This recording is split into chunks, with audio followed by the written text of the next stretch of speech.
কারো ক্যান্সার দেখে যদি এই দোয়াটা আপনি বিশ্বাসের সাথে পড়েন, জীবনে কোনোদিন ক্যান্সার রোগে আক্রান্ত হবেন না।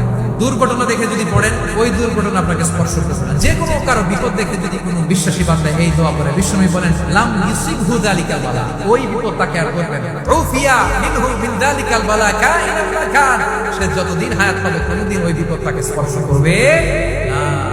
অনেক সময় আমরা দেখি হাসপাতালে ক্যান্সারের 3rd স্টেজে চলে গেছে, লোকটা হ্যাংলা হয়ে চিকন হয়ে হাইরে কি কষ্ট পায় দেখি না। বিষ্ণু বলে একটা দোয়া যদি কেউ অন্যের কোন বিপদ দেখে পড়ে, ওই বিপদ তার জীবনে কখনো আসবে না। অনেক সময় হয় যে আমরা মহাসড়ক দিয়ে যখন চড়ি, দুর্ঘটনায় দুর্ঘটনায় মানুষের মাথা একদিকে দেহ আরেকদিকে, এরকম হয় না? আল্লাহ তুমি হেফাজত করো। বিশ্বনবী বলেন এই দুর্ঘটনা দেখে কেউ যদি এই দোয়াটা পড়ে, তার জীবনে সে কোনোদিন এরকম অ্যাক্সিডেন্টের সম্মুখীন হবে না।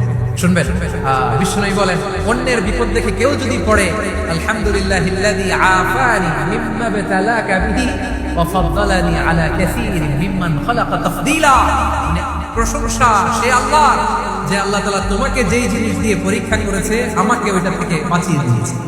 তোমাকে আল্লাহ যেই বিপদে ফেলেছে, আমাকে ওই বিপদ থেকে তিনি মুক্ত রেখেছে, আর তার অনেক সৃষ্টির উপর আমাকে তিনি প্রাধান্য দিয়েছে। সুবহানাল্লাহ পড়ে।